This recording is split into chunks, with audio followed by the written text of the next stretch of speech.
میت سے متعلق وارثین کے لیے یہ حق لازم ہوتا ہے کہ ان کے لیے استغفار کیا جائے،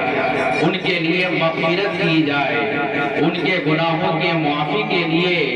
رب کی بارگاہ میں گر گرا کر رو کر اپنے مرنے والے کے روح کے لیے استغفار کیا جائے۔ اور اس کے علاوہ میت سے اور بھی چند حقوق متعلق ہوتے ہیں، جیسا کہ وارثین کے درمیان جو بقایا مال ہے اس کو تقسیم کرنا، لیکن میں اس طرف نہ جا کر میں ان دو باتوں کے اوپر اپنی بات رکھ کر اپنی بات کو ختم کروں۔ تو جب مرنے والا اس دنیا سے انتقال کر جاتا ہے تو مرنے والے کو اپنے خاندان سے، اپنے گھر والے سے، اپنے رشتہ دار سے بہت لگاؤ رہتا ہے، بہت امیدیں رہتی ہیں۔ محترم سامعین کرام، ہمارے علماء نے بیان فرمایا کہ جب ہم ایک دوسرے کے گھر جاتے ہیں ہم ان کے لیے اپنے طرف سے کچھ تحفہ لے کر جاتے ہیں، کچھ سامان لے کر جاتے ہیں، خالی ہاتھ نہیں جاتے۔ کیوں نہیں جاتے؟ کیونکہ معیوب سمجھتے ہیں کہ ہم اپنی بہن کے گھر جائیں گے، اگر خالی ہاتھ جائیں گے تو بہن کو اچھا نہ لگے گا۔ ہم اپنی طرف سے اپنی حیثیت کے مطابق کوئی مٹھائی لے لیتے ہیں، کوئی پھل لے لیتے ہیں، کوئی جس طرح کے سامان میسر ہو ساتھ میں لے لیتے ہیں اور لے کر اپنے بہن کے یہاں جاتے ہیں، اپنے رشتہ دار کے یہاں جاتے ہیں۔ محترم سامعین کرام، اپنے رشتہ دار کے یہاں جاتے ہیں اور ان کے یہاں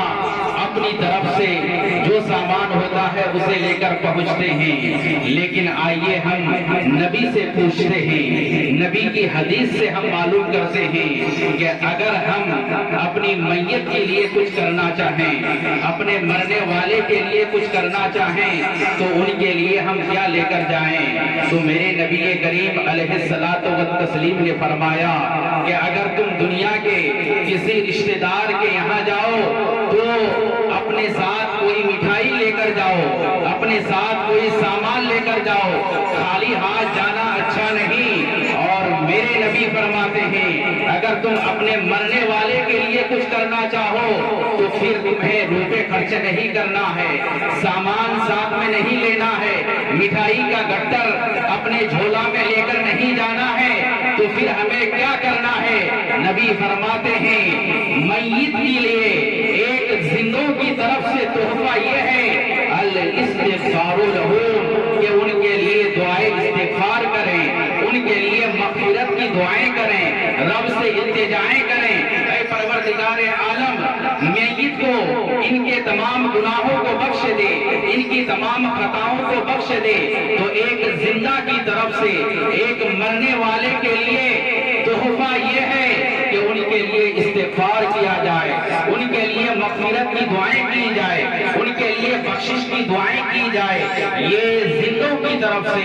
میت کے لیے تحفہ یعنی نذرانہ ہوا کرتا ہے۔ آئیے میں نبی کی حدیث آپ حضرات کو سناتا چلوں۔ میں نے شروع میں کہا کہ جب مرنے والا انتقال کرتا ہے تو پھر اللہ تبارک و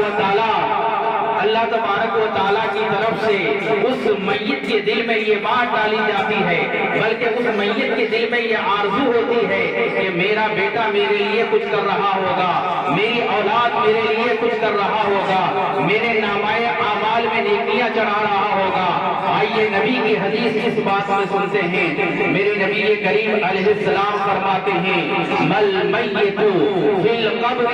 کالغریق المتغوص فی البحر ینتظر دعوتاً۔ میرے نبی ارشاد فرماتے ہیں جب ایک مرنے والا اس دنیا کو چھوڑ کر جاتا ہے، ان کے گھر والے کو چھوڑ کر جاتا ہے، اپنی ماں کو الوداع کہتا ہے، اپنے چھوٹے چھوٹے بچوں سے جدا ہو کر جاتا ہے اور قبر کی دنیا میں اترتا ہے، قبر کی دنیا میں جاتا ہے تو قبر میں وہ اطمینان و سکون سے نہیں رہتا،